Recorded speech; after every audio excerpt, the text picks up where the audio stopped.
campagne référendum 2024, je suis concerné, je vote, a été lancée officiellement le 1er octobre dernier avec une phase de terrain effective à partir du 5 octobre. Qu'est-ce qu'elle vise comme objectif? Essentiellement trois. Informer, expliquer, sensibiliser. Informer les Gabonais pour leur dire que ça y est, nous y sommes. Nous sommes à l'étape du référendum, laquelle étape a été précédée par celle du dialogue national inclusif, qui a été précédée par l'étape de l'appel à contribution et qui bien évidemment nous ramène au 30 août, le début de cette transition. Le 30 août a marqué un nouveau tournant dans l'histoire de notre pays. Et le référendum vers lequel nous nous orientons, nous y sommes.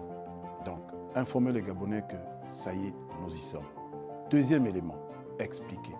C'est quoi le référendum? C'est quoi la Constitution? Dans l'histoire de notre pays, nous avons connu deux étapes de référendum. En 1958, lorsqu'il s'agissait de déterminer si nous restons dans la communauté ou pas, et en 1995, après les accords de Paris. Donc en 1958, beaucoup d'entre nous, vous et moi, n'étions pas nés.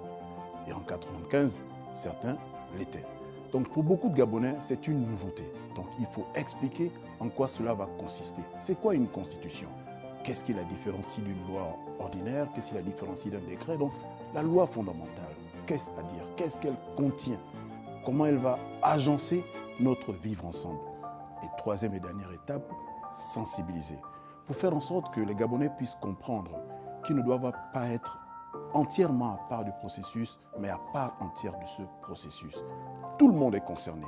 Ce choix que nous allons faire, c'est un choix qui va déterminer notre vivre ensemble pendant des décennies. Donc, voilà les objectifs que vise cette campagne. D'abord, les méthodes, les modes classiques, les spots télévisés et radiophoniques, la presse écrite, la presse parlée et dans les langues vernaculaires. Mais nous avons voulu aussi introduire de l'innovation. Nous avons utilisé les réseaux sociaux, donc les influenceurs, les leaders d'opinion, tous ces médias, tous ces modes qui permettent que nous puissions parler aux Gabonais, au plus profond de là où ils se trouvent, parler à la jeunesse, parler à la catégorie un peu plus âgée, parler à tout le monde, parce qu'il s'agit de permettre que le message arrive à tous les Gabonais. Donc nous avons fait preuve d'innovation, nous avons pris des personnes plus jeunes, des personnes inventives, qui utilisent TikTok, qui utilisent Instagram, qui passent sur Gabon Première, sur Gabon 24. Donc nous avons mis à profit tous les modes de communication connus et nous croyons que c'est une stratégie qui va porter. Pour cette campagne, nous avons mis en place une commission nationale de sensibilisation populaire. Elle est portée, elle est présidée par le professeur Télésphore Ndo. C'est un compatriote, un brillant compatriote qui a pris part au dialogue national inclusif en tant que président de sous-commission, qui est membre du comité constitutionnel national qui a rédigé le projet de constitution. C'est un universitaire et pour ceux qui ont pu le voir sur le terrain, c'est quelqu'un qui sait de quoi il parle. Donc notre choix s'est porté sur lui pour être sûr que sur le terrain, il pourra expliquer aux compatriotes, 1, c'est quoi un référendum, 2, c'est quoi une constitution. Et pour évoquer la question même de la constitution, il s'agira pour les Gabonais de répondre à une question simple. Est-ce que nous approuvons ou nous rejetons cette constitution? Donc il y aura deux choix, un oui ou un non. Dans le cadre de cette campagne d'éducation civique, il ne s'agit pas pour le ministère de l'Intérieur de faire la promotion d'un oui ou d'un non. Ce n'est pas notre point.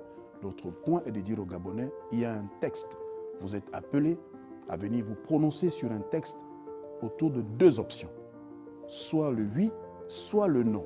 Et donc, ce travail, le professeur Télésphore Ndo, avec son équipe, qui comprend une soixantaine de personnes, parcourt actuellement l'ensemble de notre pays, l'ensemble de nos 52 communes, l'ensemble de nos 48 départements, je ne dirais pas l'ensemble de nos 2743 villages, mais qui parcourt l'ensemble de notre pays pour porter le message aux populations gabonaises.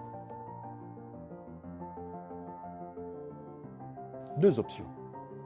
Oui, nous approuvons la nouvelle constitution. Non, nous la rejetons. Ça a été présenté naturellement aux populations. L'exercice est de dire que le moment où la date du scrutin sera déterminée, où vous serez appelé à venir choisir, vous devez choisir en sachant que vous aurez à vous prononcer en faveur ou en défaveur d'un texte. Mais plus encore, ne pas retenir que le référendum n'est qu'une étape majeure dans le chronogramme de la transition. Nous avons des mécanismes d'écoute, nous avons des interactions, nous avons sur le terrain aussi nos personnels, nos gouverneurs, nos délégués spéciaux, nos préfets. Nous avons aussi nos équipes qui sont sur le terrain et plus encore, nous avons la capacité d'être en communication pour interagir avec les populations. Certaines posent des questions un peu plus précises, d'autres vont même jusqu'à imaginer que nous sommes là pour faire la campagne du oui, mais c'est l'occasion pour nous de nous livrer à cet exercice de clarification pour leur indiquer que ce n'est pas le cas. Nous sommes dans le cadre d'une campagne d'éducation civique et qui doit se faire selon les règles de l'art, notamment le respect de l'ordre public, l'aversion pour les discours de haine, les discours qui prônent la violence. Donc, c'est le fait de notre campagne et nous croyons que le message que nous portons va auprès des populations.